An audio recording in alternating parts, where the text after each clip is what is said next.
Hey, what's up, y'all? How you guys doing? We're jumping straight into it. Welcome to Bouqui'S Place. You know what we do here? We don't talk about the glitz or the glam. We talk about the grit and the grind. And we bring your favorite people to share their story, to share their journey, so that they can practically equip you with tools and resources that you need to do destiny. And in the building today, without further ado, I have the one and only Fela Durotoye. Drum roll, ladies and gentlemen, for the one and only.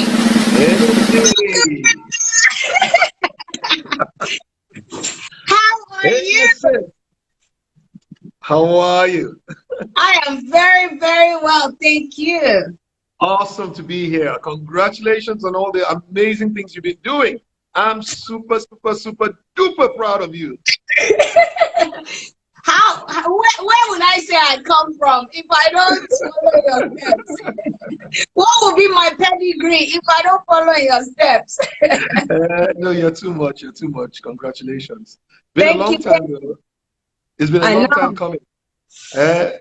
All the people that can be thinking that where this is overnight success, they don't know it's over many nights. Over many nights, hundreds of nights. Whoa, thank you so much. I was just telling them before you joined, I said excellence. I mean, you were like a third, fourth person that joined. We usually would wait and play music till people gather, but that's excellence. That's excellence. Well, one of my core values, one of the core values that drives my life is value time and make the best use of it. Wow. So it's important to me. It's not that I'm never late, but I try never to be late. And when I am late, I don't sweep it under the carpet as if it's something that naturally happened. I would apologize for it. And the reason why I do so is because I understand that time is life and life is time. And what we call life is really just a bundle of time that is given to us to accomplish purpose. And the word lifetime is the most descriptive word of itself. If there's any word that has ever described itself, it's lifetime. Because time is life and life is time. If you waste your time, you're committing suicide. If you waste someone else's time, you're committing murder. Now, I'm not a suicidal murderer, so I will never keep anybody waiting, and I will never waste my own time. So that's why time is important. We never even start the show. We have not even started the show. Oh my God. So if you waste people's time, if you waste your time, that's suicide. And if you waste someone else's time, that's murder. It's murder, and you're killing that person. Because all they have to be able to accomplish their purpose is time. Time is everything you exchange for everything you desire. Your desire can't give you anything, really. You can't learn a musical instrument by desire. You can't build a relationship by desire. You can only build a relationship by time. You can only learn an instrument by time. As valuable as your skills are, your knowledge, your experience, your expertise, as valuable as all those things are, if it is not exchanged for time, no organization is going to pay you. No organization pays you for how much you know. They pay you for what you exchange time for, the value they get for your time. So if everybody understood this, time will mean the world to you, because time is the world. It is. That's what it is. So I'm just. Can you see smoke? The smoke is coming out of my hands already.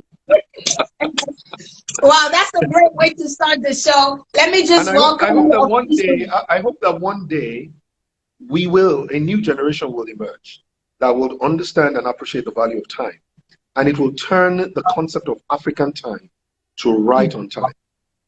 Like, I pray that one day, not too long from now, somebody will say, "I'm going to see you at 7 o'clock," and you will want to confirm, do you mean 7 o'clock African time? Just so I'm sure. The person says yes, meaning I am sure that you're talking about 7 o'clock on time. Because I think the concept of African time has in a way, led to the kind of challenges that we've had in Africa. The fact that it seems like we are the most blessed continent, and yet we are light years behind. It's because in so many ways we have wasted time for meetings. If you say, oh, it's African time, meaning you won't start on time. And I think that when we change the concept of African time, everything is going to work for us. we will begin to work on time. Yeah. All right. So, Whoa, time is everything. Time is everything. Well, let me officially welcome you to Bouqui'S Place. Welcome to Bouqui'S Place. Let me tell you what we do here. In a world where everybody's talking about things that don't matter. I mean, I'm just really doing this for official sake because you started this up on core values, things that we need to know, practical ingredients and tools that we need to do destiny. But I'm just doing this for the sake of doing it, okay? So we talk about things that people need to know. You know, it's a very unstable society, so unstable world all over the world, and we need to equip people so that they can do destiny. And how do we do this? You share your story from the beginning, the grit, the grind, so that they see that it's not all about the glit and the glam.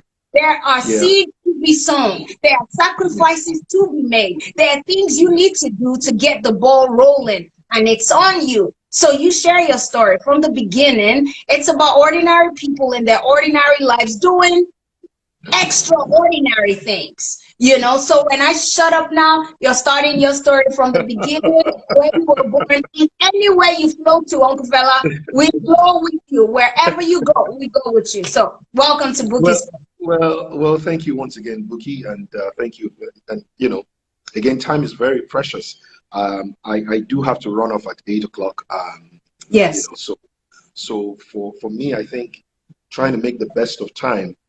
Let me go back to where I stopped. You know, I would start by saying that my lifetime started on Earth on May 12, 1971.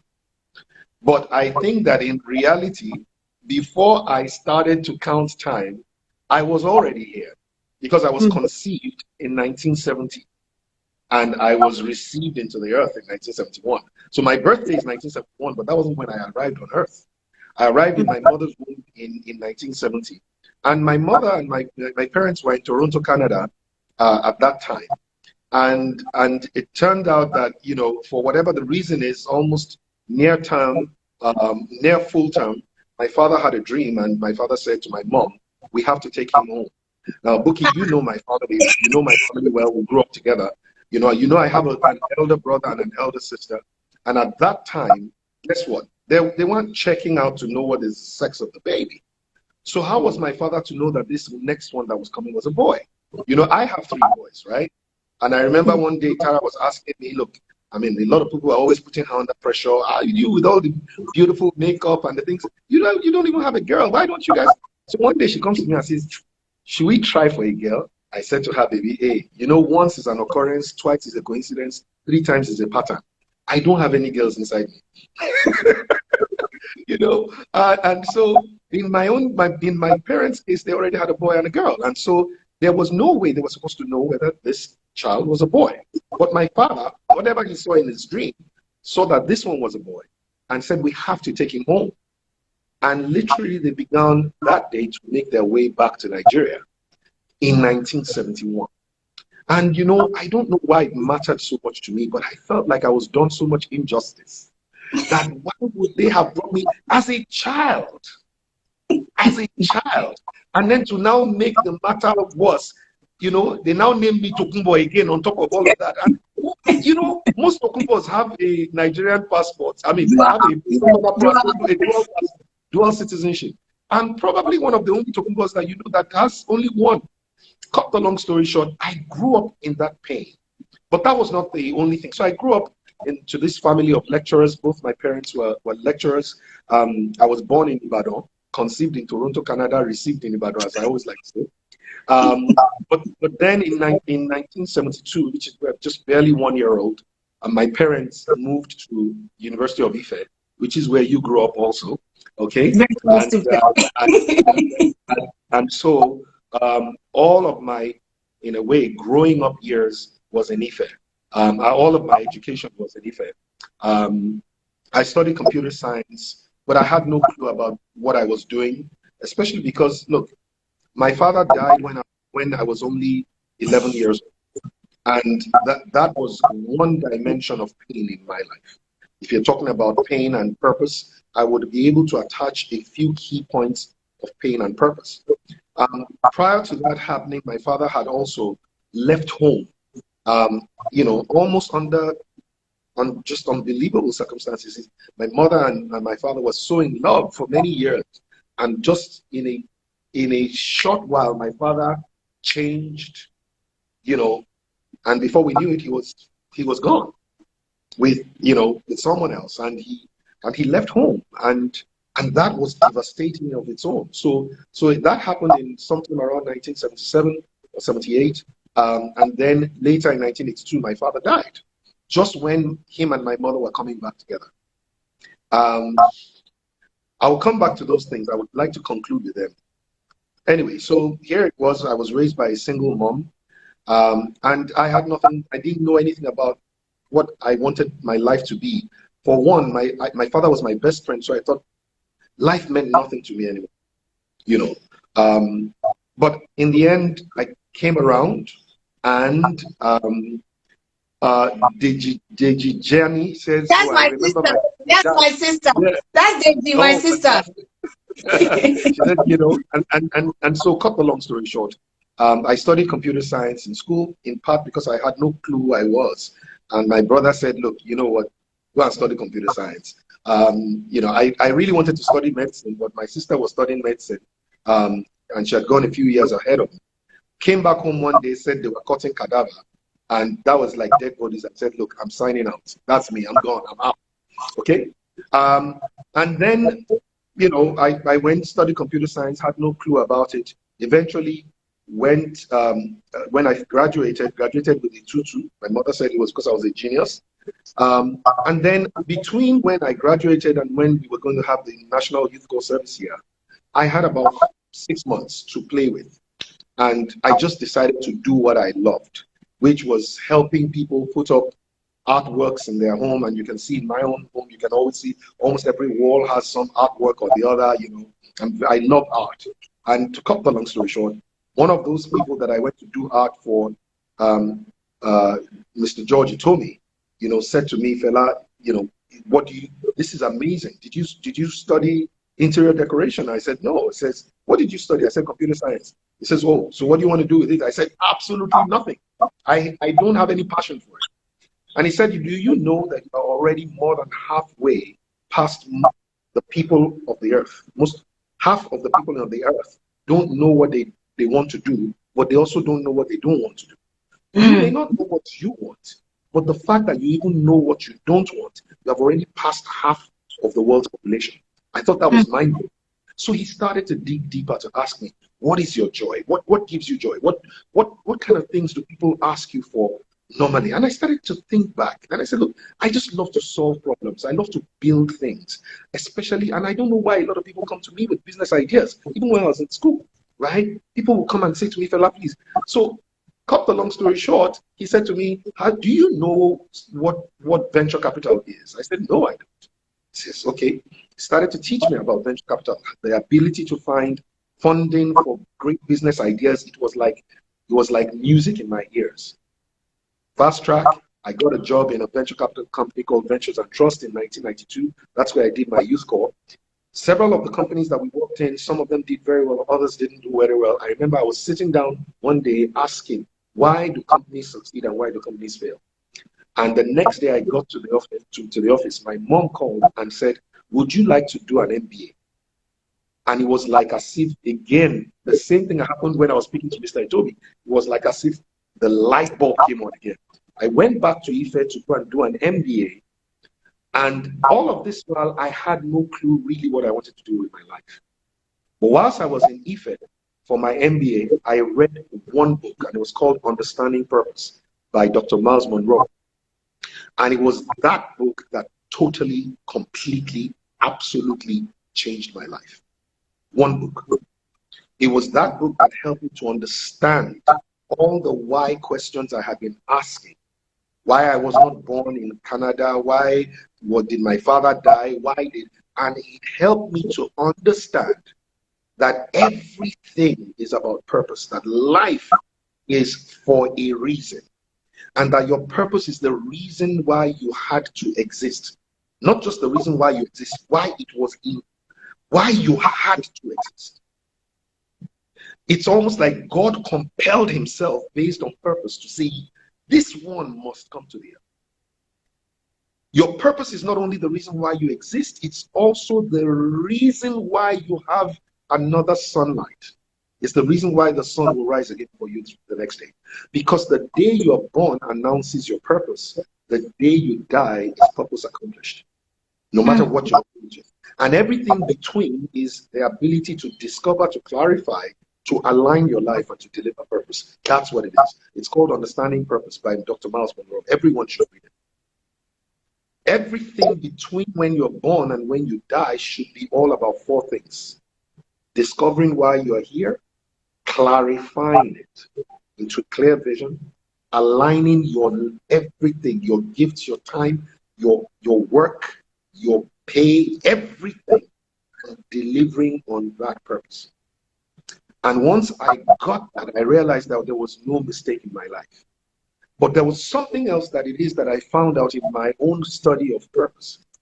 And the first thing I found out was, listen, many times purpose is hidden in all the pain of your life.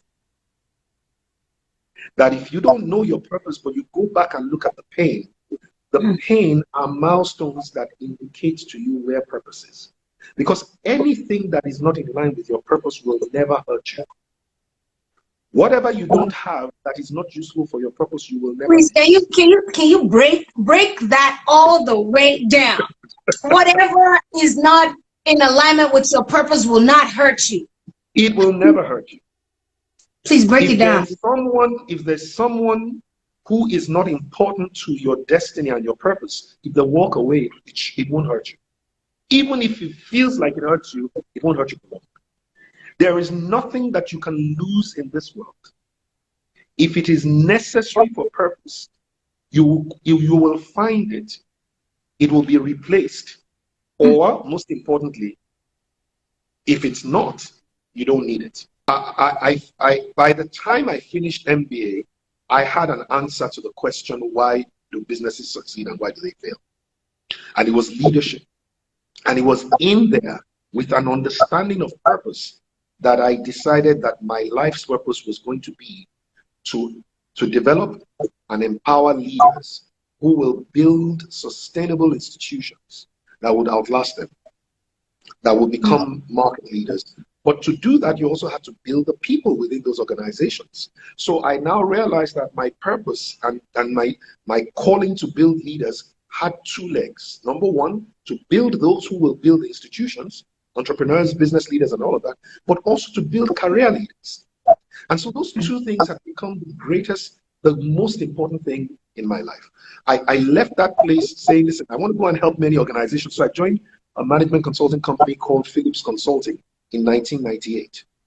And cut the long story short, by the year 2000, I started my own company, VIP Consulting. And from there, it's been one journey to the other, me raising leaders, not just helping people to raise leaders, but raising leaders myself. I was very clear that my journey to entrepreneurship was not just so I could become rich. It was to help people.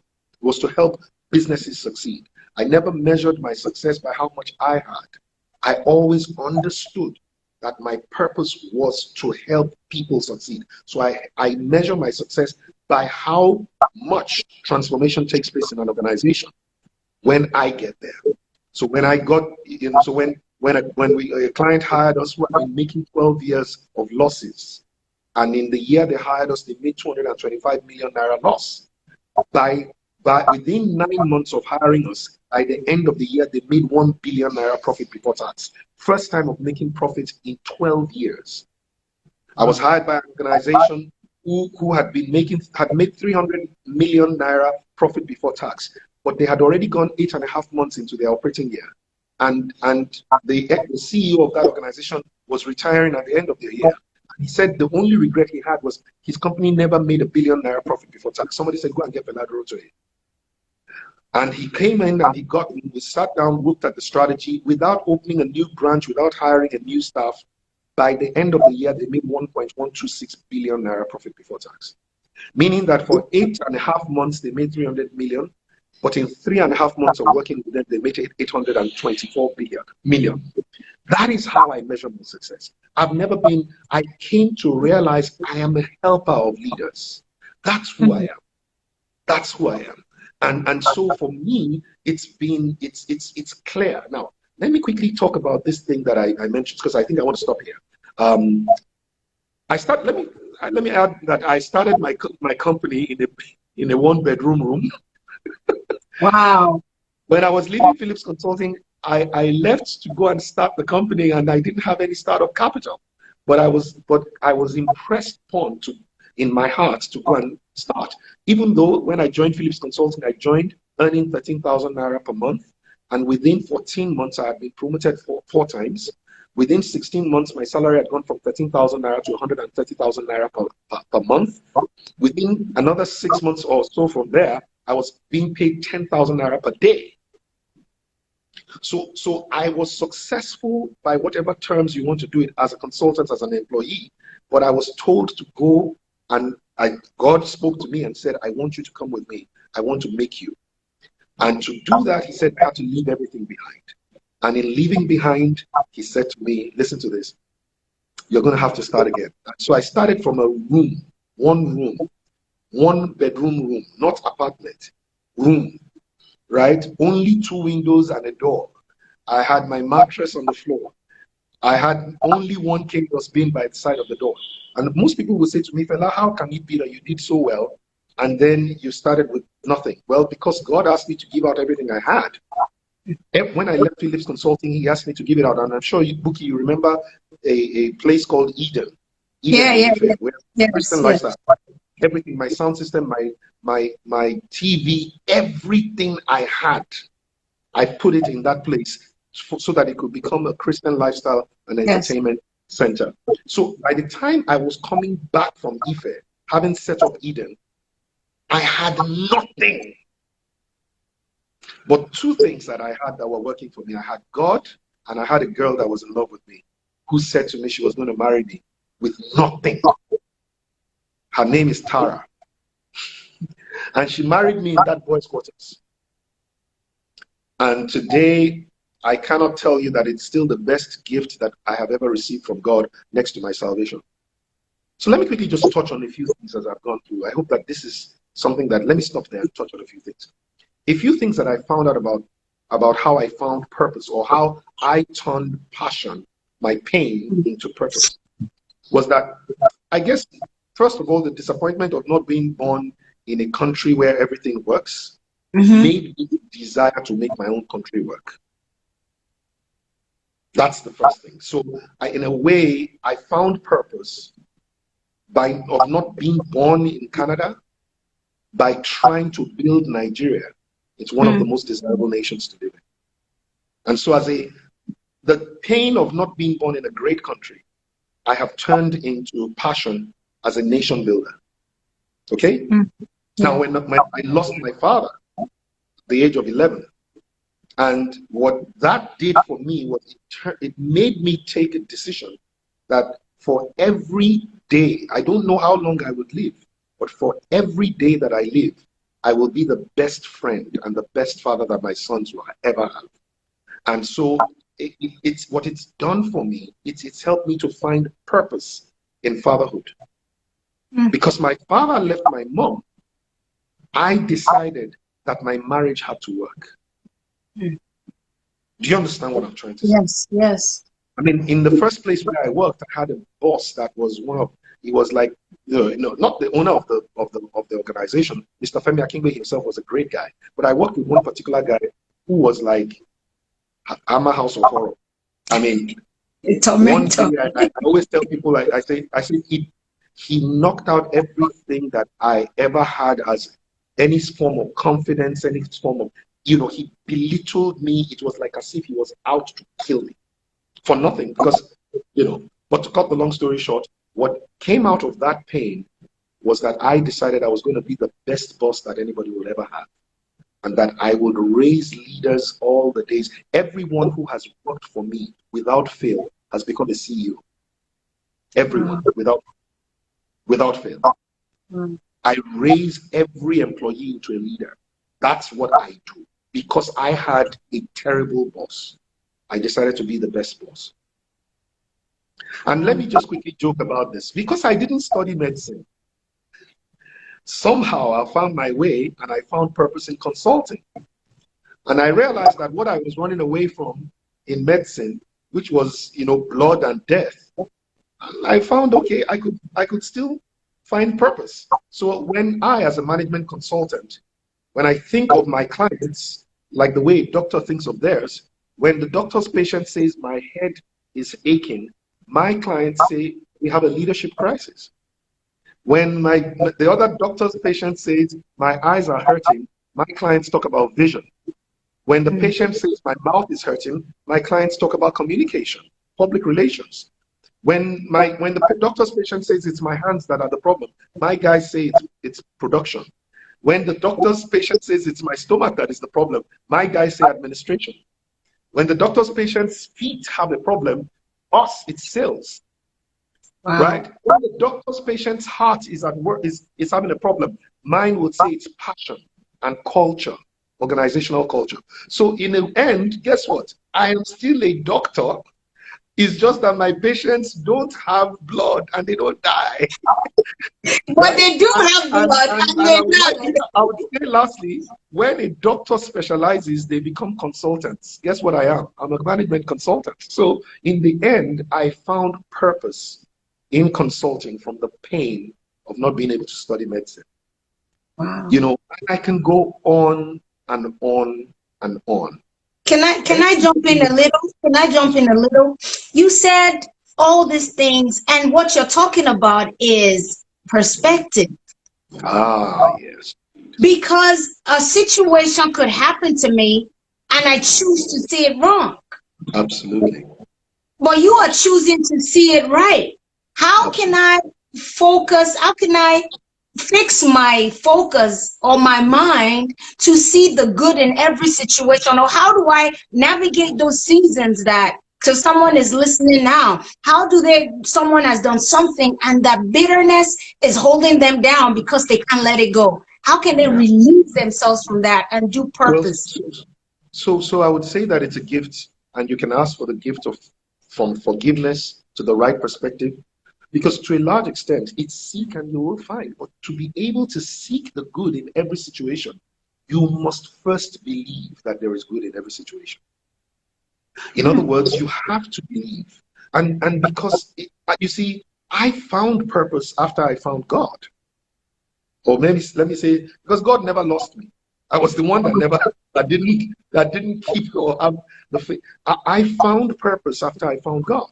And I began to understand that all things are working for me by the one who has capacity to work all things. It's not just that things are working. It is that God is the one working all things for me. So whatever it is that has happened, I know that there is gratitude somewhere in the mix if I can sift through the pain and the disappointment and I can find something. And secondly, if you understand that you are here on purpose and that God has more to lose when you don't accomplish your purpose. Look, Apple has more to lose if this phone does not work. Because the brand name of Apple is tied to this phone. I don't know the serial number of this phone. Neither do I care. All I know is that it's an Apple phone. If it doesn't work, the brand of Apple is going to suffer. God's brand is at stake when you don't succeed. God has more to lose. So now I trust that he's doing everything he can to make sure his brand doesn't suffer. So if I don't understand what's going on, what I need to do is to calm down and remind myself, there is good in everything. And God is working these things for good. So where is the good in it? Where is the good? Does that mean the pain don't hurt? Oh, baby. Of course the pain will hurt. But the pain should not hurt forever. And I will not take permanent decisions on temporary pain. I'm going to say that again. I will not take permanent decisions on temporary pain. What I have found is that pain drives me to the place where I go and ask the one who works things for good, where is the good in this thing? Mm.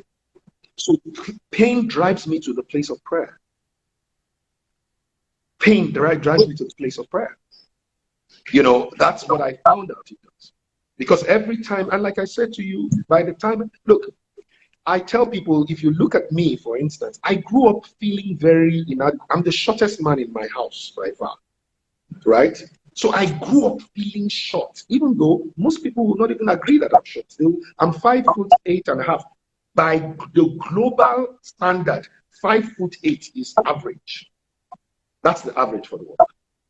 So I am actually average height. I'm not tall, I'm not short. If you look at me, I am not dark, I'm not light. Nobody can come into a room and say, you're looking for one light guy like this. They don't think about me. If you say you're looking for one black guy, they don't think about me. I'm not tall, I'm not short, I'm not light, I'm not dark. I'm not fat, I'm not thin. My parents were not rich, they were not wealthy. They were lecturers. I graduated with a second class lower. I'm not a dunce, I'm not a genius. I am an average guy, and for many years, I was bothered about the fact that I was an average guy. But I'll tell you what I was bothered about, I took to the place of prayer. And God said to me one day when I asked him, why did you make me so average? Why? And he said to me, so that no one else will have an excuse. He says, I want the world to see what an extraordinary God can do with an ordinary man. Wow. So now I am grateful for how average I am. Because everybody can find some part of themselves in Fela Durotoye. I am grateful. So you see, the truth about it is that you always will get the right perspective from the place of prayer. But prayer for most people is when you go and complain to God about what the problem is. That's not prayer. Prayer starts when you start to listen. It's not what you have to say to God that will change anything. It's what God has to say to you. So what you want to do is to be able to understand that when you go to the place of prayer, you're going to listen. You're not going to speak. Because to be honest with you, think about it. To go and rant before God is to assume that God is blind or that he's deaf, that he doesn't know what you're going through because he's not seeing you. So they're like, hey, Lord, please look at me. His eyes are upon you. You are engrafted in his hand. So there's nothing that is happening to you that he doesn't know. So what you want to do is to come with the understanding that, listen, God, you are good, and you can work all things together for good. In fact, you have worked all things together for good. Therefore, I just want to know where is the good in this thing. And every time you do that, I promise you, you will find good. Not only will you find good, you will find gratitude. That is the greatest sign of a life that is about to fulfill purpose. Gratitude. Wow. Gratitude. Because Wow. you'll be thankful. Today, I'm thankful. I'm not thankful that let me put it this way. I don't wish that my father died early, but I'm thankful because now, let me tell you what happens. Every time I meet a widow, I'm able to console them by telling them, look at me, a widow. And I say to the widow, I said, listen, I was raised by a widow. So, because the greatest fear that a widow has is what is going to happen to my children. And I say to them, look at me. God has never done his best work yet. And this is what God as a father can do to anyone. I said, so if you can look at me, you will see in me the child of a widow's husband. A point of reference. I said, that's who God is. God is the husband of a widow. And this is the child of a widow's husband. And now your child is going to be, I say to them, if I could be anything, your children are going to be greater. Do you know they will hug me? Sometimes they will cry and tell me this is the most reassuring thing they've ever heard. So all of a sudden, now I've found purpose to the death of my father. Your story becomes your weapon. Now your story has become your weapon. Now your misery has become your ministry. Mm. Wow. Now your mess has become your message. Mm. That Wow. is exactly why we are all allowed to go through the pain that we go through. God Wow. bless you for the lion, because God is with you. You know that. You know that. Wow. You Can, know that. can I say something? You're speaking now to people that are aligned. It's someone that is aligned that can go to the place of safety, because at least now I know. What about those that don't even know their purpose? They are not even aligned. Tell us the part of decision making in fulfilling destiny. Well, look, so let me put it this way. There are people who have the privilege of an encounter with God. There are those who may not have that privilege, but they will hear. This is the reason why an encounter with God connects you with the Prince. But even when you don't yet have the Prince, you can have the principles. Now, the principles don't guarantee, but they at least place you on a pathway. So, Mm. like, it's the same thing like saying there are those who enjoy the miracle of healing, divine healing, but even if you don't, there can still be the doctor who can perform a surgery and healing. You will be healed anyway. In the Mm. end, God's greatest interest is that you fulfill purpose. Mm. So whether or not, I mean, I was still telling someone, I met a gentleman today who literally was saying to me, he was asking a question around what is been the greatest regret of my life. And I said, without a doubt, without blinking, that I didn't know God earlier. Oh my God. What a waste of time. I would have enjoyed more years of my life Mm. now than when I was drinking 9 bottles of beer a day in my own bar, smoking 2 packets of cigarettes a day. And I thought that I was living it until I now discovered what life was. You understand? So you can imagine to anyone who has not, I would say the following. Look, find whatever gives you joy, whatever you enjoy, whatever you're naturally good at, whatever it is that people call you to do, find it. Understand that every day, the greatest thing you can do is to help someone. So whatever you know how to do naturally well to help someone, you are probably closer to the line of purpose, even if you don't know what your purpose is. And then I would say to most people, if you give your best to today, to what you're doing today, tomorrow will take you to the door of purpose. I promise you. If whether you are in purpose or not, whether some people right now are listening to me and they know that they are not fulfilling purpose, I say no problem. Give your best effort to that thing you're doing today. The reward for giving your best effort is that purpose will find you, even if you can't find it. Wow. It may Right? not be the thing, it may not be the thing, but it will be the thing that leads to the thing.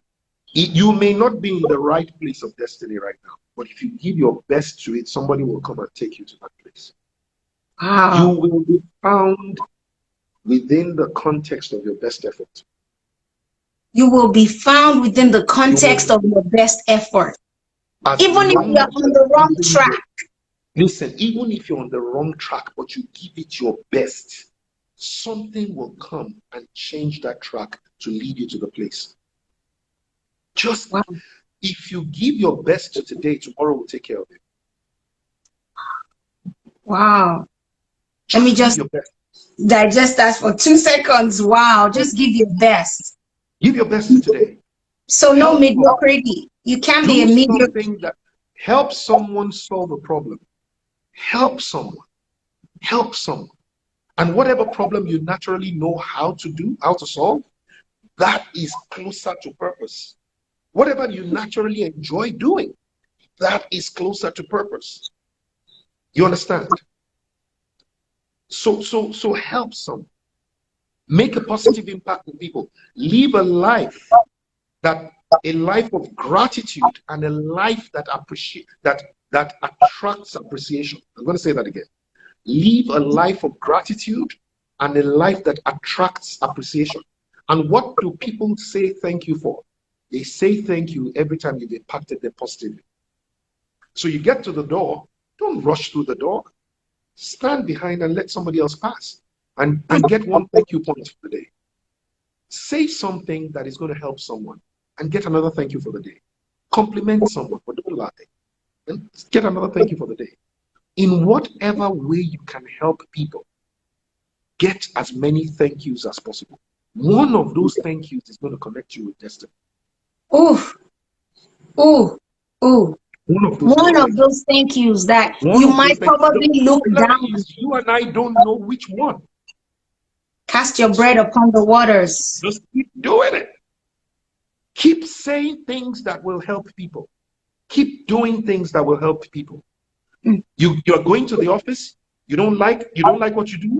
Well, be the best person that doesn't like what you do. The truth about it is that you are not going to stay in that place for so long. But the memory that you leave behind and the way you relate with everybody will last for a longer time, probably a lifetime, probably beyond your lifetime. Because your kids will come one day and somebody who met you in that job you don't like will not forget you. And so what I have found is this, and this is probably the most important thing I'm going to say all day.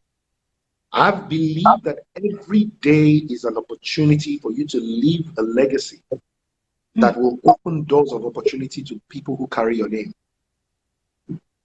to the people who know you, to the people who claim you. You want to make sure that your legacy, and your legacy is the memory that is in the hearts of the people who have encountered you. I want to make sure that everywhere my children go, that somebody will say, I listened to your father. I met your dad. That people will do my children good because of the impact I left on them. Whether I met them in person, I met them online. Listen to me. Your name will either be a padlock or it will be a key, depending on what you do. If you do right, your name will become a key of opportunities to everyone who knows you. If you do wrong, your name will be a padlock shutting out the people who know you. So just be intentional about what you leave behind by giving your best to what you're doing today. That's what a legacy is.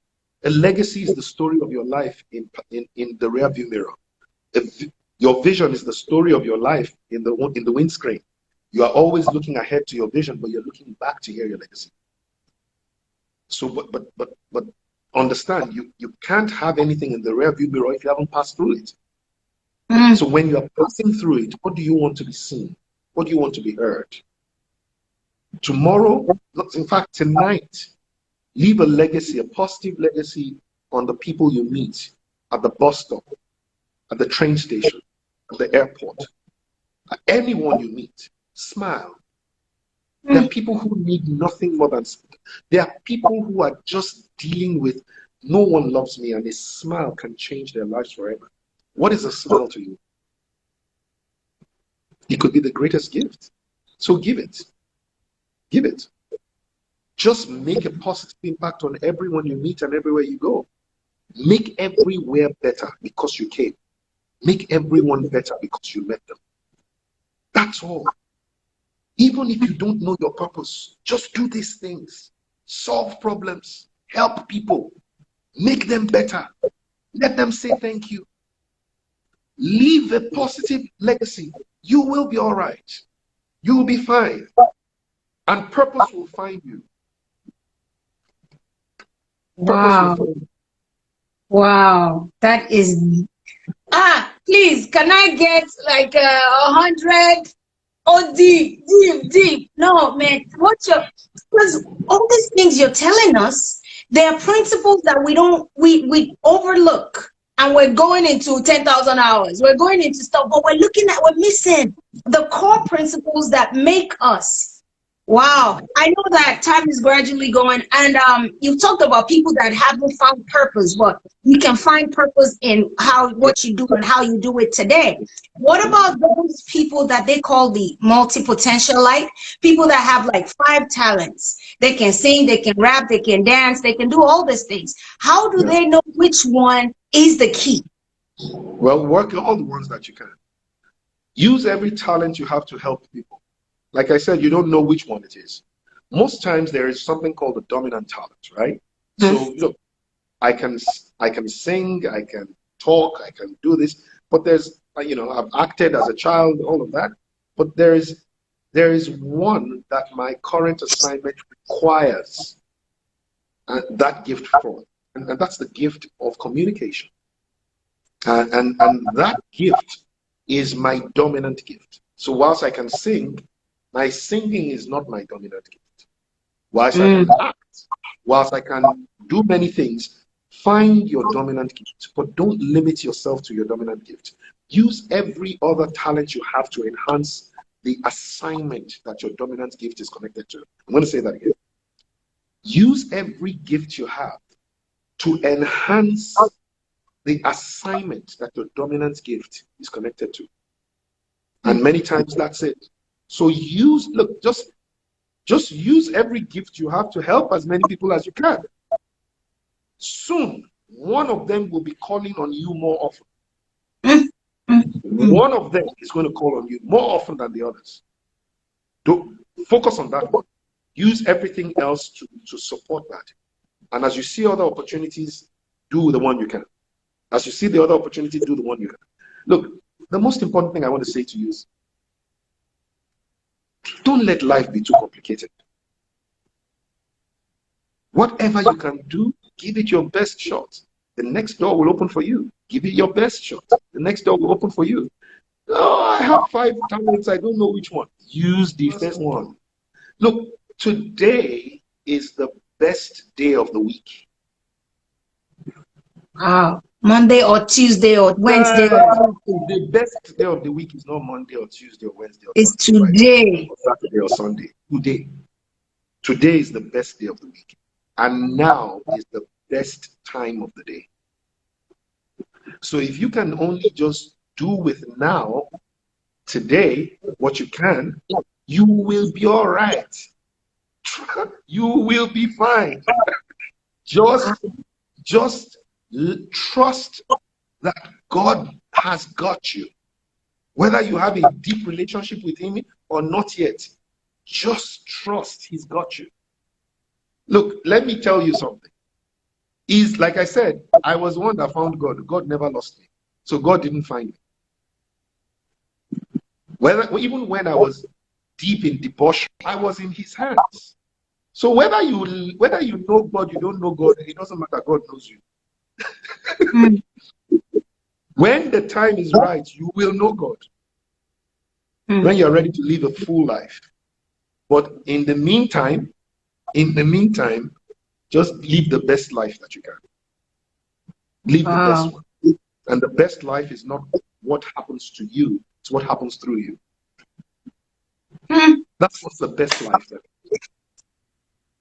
The best life has nothing to do with where you live. It's how you make a living for others. Wow. That's how so just do with today and do with now the best you can. If that was all you heard from me today, that, well, you know what? I'm just going to give my best because Fela said so. So I want to make eggs. Make the best eggs that you can for your own self to eat. And don't throw it on a plate. Don't throw it on a plate. Put it on the serve it like as if you are serving a king. And it doesn't matter who else you're serving. Whatever you're doing, do it as best as you can. Colossians And 3:22. this is some of the things that I know, Bouquie, I know we got just less than 10 minutes because I have to run off at 8 o'clock. Yeah. But I'm running off to actually listen to incredible stories of the alumni of a program that we run called Speak for Tell Gold. us about the program. Yes. Yes. And Speak for Gold is a masterclass that I have used as a platform to help people find purpose, clarify their purpose into a message, articulate that message into something that they are able to clearly, turn into a brand and build a business around that message so that they can earn money from the message that their life is in. You see, most people are gifted with the ability to talk, but not everyone can be gifted with the ability to speak. Just the same way that we can all run, but we're not all athletes. We can all sing, but we're not all singers. But the truth about it is that each and every one of us requires the gift of communication if you're ever going to lead. Whether it's in the workplace, whether it's at home, the capacity to be able to communicate is one of the most important gifts that God has ever given. And I always tell people that, listen, if there's nothing else you need to understand, is that you yourself, by a word, it says there's nothing, everything that you see was literally, is upheld by his word. So the first thing that we ever knew about God was that he created, but the next thing we knew was that he spoke. And so you realize that the capacity to communicate and to carry power in your voice is a gift that you cannot play with. I've seen people attain positions of power, and yet their voice had no power in it. Their words were weak. What I'm doing is to help people learn how to be able to find the power and the purpose in their voice, and to articulate their message and align the delivery of their message with excellence so that they can earn as their message goes and makes a difference in the world. And if there's anybody here who would love to be there, it's a 5-day course. It starts on Saturday. That's just in 2 days or 3 days time, 2 days time, Saturday, the 5th of September. And it's in Naira, it's 50,000 Naira. In dollars, $125 or so. And what is amazing is that we run it between 7 p.m. and 10 p.m. every day. That gives most people at least, whether it's in Europe or I know in America it's a bit early, but it gives most people the opportunity to finish what they want to do for the day. But there are times when you've got to say to yourself, listen, I'm going to take the time now. Because everyone who has been on that program they've talked about how it was a life-transforming program. Because the first thing we help you to do is to find purpose. And then to clarify your purpose. And in doing that, it's just amazing. So I would be more than happy to see everyone who is here, and you can sign up.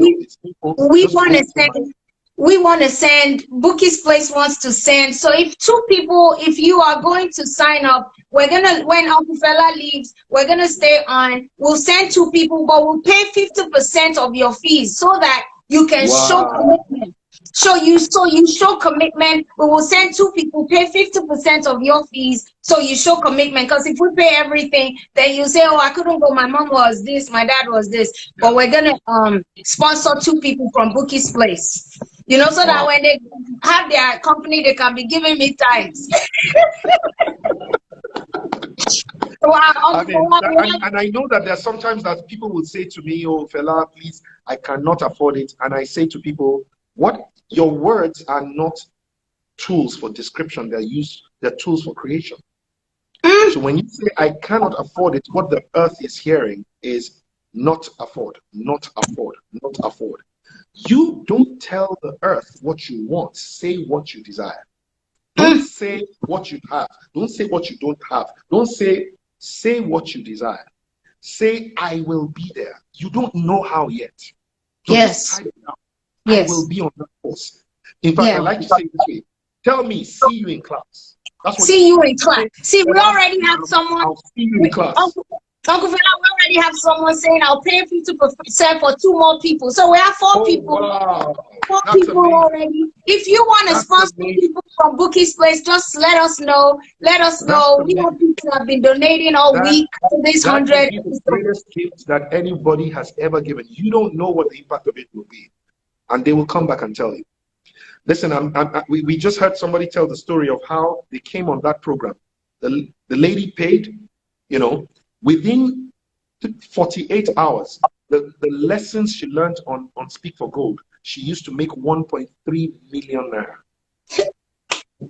Another guy who paid, right? He had been doing things for a long time. The guy lives in the US. He came on the course. Within a month, he had made 450% of return. In other words, he paid $50 or something at that time, and then he had already earned $350. So this is real. This is not, and if you know, it's real. So my point is to say, guys, just tell me I'll see you in class and watch the work. The universe rearranged. Yeah. Begin to realign. And you can hear it. There are already 4 people who they're saying make a commitment. Whether you have it or not, make that statement first and then say. And if you can make it happen, make it happen. If you can make it happen for somebody else, please do. Yes. But Bouqui, I am so grateful. I'm grateful for Uncle all that you've been doing. So much. I'm grateful for you taking the platform to impact lives. I am super proud of you. I am so proud of you. I've always been. You know, I was your biggest fan, even when you were in Nigeria, right? but I am super proud of you, and I'm saying God will bless you. And as you go towards your 100th episode, I'm saying as a new dimension will come upon the works of your hands. Your name will go to places that your feet have never touched. Your messages, your songs, your ministry will be translated into languages that you don't even know exist. God will keep blessing you. He will keep elevating you. He will shine his light through you. And your platform will continue to rise. You will be a junction. People who come across you will move on to their path of greatness. God bless you, my dear. God bless you, darling. Thank you so much. Amen. Thank you so much, Uncle Fela. Thank you so much. We love you very much. Thank you for honoring us and doing this. God bless you. When you go now, we will make sure that we get 4 people. We will send you their names. We'll pay 50%. And this other guy proposed with Ebi. Thank you so much. So, Uncle Fela, let me let you go. Run off to your meeting. And if possible, if we end on time, we'll come and listen too. We'll come and listen. Thank you so much. I love you so much. God bless you. Bye, everybody. Love you, love you, love you. Right. Ciao. Bye. Take care. Bye. Let me calm down. Did you hear? Listen, this episode will be on Bouqui'S Place on YouTube. All the episodes from RMD yesterday to Reverend Sam tomorrow, and today, Fela Durotoye, they will be on YouTube, Bouqui'S Place. Subscribe, hit the bell for notification. These are practical tools. It's not enough to just say 7 ways to succeed, 16 laws to this, da. These are practical tools. Please, I beg, listen to these things, get them into your mind, and money coming. I want to send more people. Oh yeah, if the Lord is laying it, no, but. So how do we know who we're picking now? How do we tell us what you do and why you need this? I need a sponsor. I know. So what we're doing, we're not paying everything. We're paying 50%. 50%. Tell us why you need to. Pastor Bouqui. Oh, yes, I'm a pastor. I forget all the time. But tell us why you need. No need. Tell us why you need this class. And then let people, you know what, if you really know you need it, I'm going to call you and then you come up and tell us why you need it. And people will say yes or no. So tell us if you think you need it, call me and then I'll call you. And then when you tell us why you need it, people will say yes or no. So it's like Apollo. We're doing Apollo. So the first caller, tell us why you need the class. Where are you calling from? I'm calling from Songwater. Okay, tell us why you need the class. Okay, can I quickly do a short story? It's short, like it happened last week. Okay. I went to the bank, and on getting to the bank, it was crowded. So many people were there, and they were fighting with the security guard. They couldn't allow them enter. Like they wanted to enter, but they weren't listening to the guy and all that. So immediately I got to the bank, and the bank's branch was at is at Bodija in Ibadan, Bodija branch of GT Bank. I hope there's no. I hope there's. I can call the name of the bank, right? It's okay. Go ahead. Okay, good. So that day, I got to the bank and I saw a whole lot of crowd fighting. They wanted to go into the bank. In fact, normally because of the COVID, they were supposed to write their names down, and they start calling and calling people to enter and all that, routine that they go through there.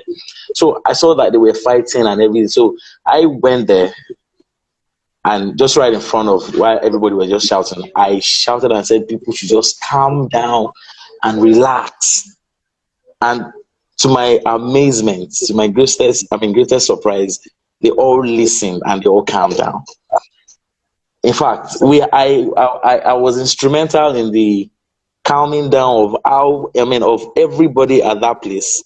I told everybody to go back because there was a line, they obstructed the line to try to force themselves into the bank. So I told everybody to go back.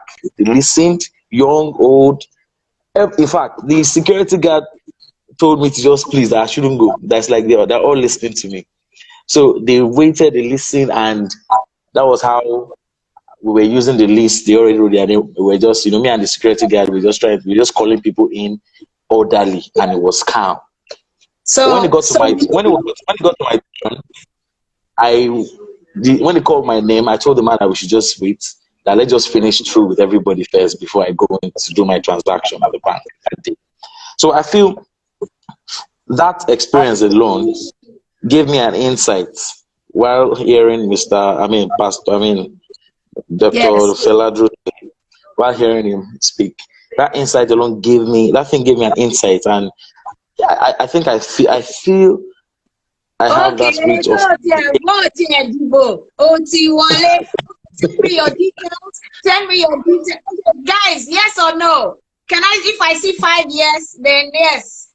So can I hear yes for him? If I see 4 no's first, call me Bouquie. Yes, let's see. But from me, you have 1 yes from me. Let's see if we have 4 yes. And then yes. People, guys, that's okay. Yes, credit is everything. That's our sponsor. Yes, Ofi. Give him yes, Da Vinci, yes, official, listen, yes, credit is everything, non's wide, yes, Bouquie, yes, okay, Ofi, you said twice, all right, so DM your details, and then we will send you to the class with Mr. Fela on Friday. Congratulations. Thank you. If you think, look at how he even attacked it. He wasn't saying, he just told us a story of how his whole perspective changed about his calling. So if you think you need this, let me see. Doug Labruce, listen, you're supposed to be our sponsor. Oyewole, that's the lady. So a guy and a lady, and we'll come back in an hour for the rest. Tell us why you need this money, this class, and then. Hi, I'm sorry, it's quite dark. There isn't light. My name is all right. Yeah, I'm a young entrepreneur. I believe in Africa businesses and all, and the session with Mr. Fela Durotoye was very insightful. And I'm someone that has a lot of gifts, talents. I'm interested in music, I'm interested in business, I'm interested in economics and government. And sometimes there's this conflict of personality. Am I the serious person? Am I the business person? Am I the academic? And he talked about not just talking, but using your voice to speak.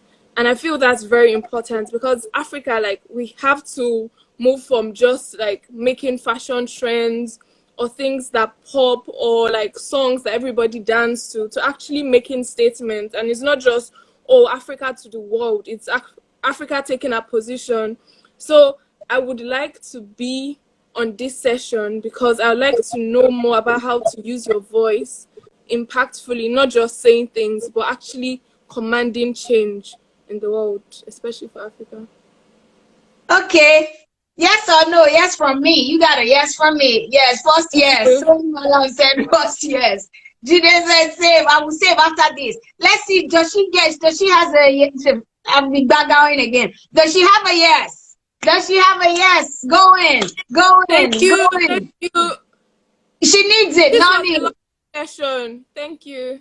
So go and check out the other sessions on YouTube. Make sure you have to subscribe. You have to follow me. These are the conditions. Yes, yes. Okay, they say yes. So DM me your details. I will pay 50%. So it's No problem. 50,000, which means we're paying 25 the naira for you. Okay. All right. Okay.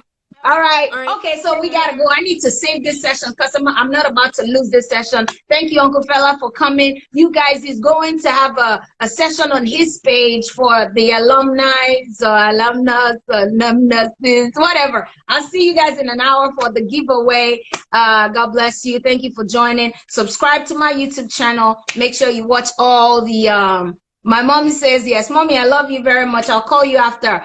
God bless.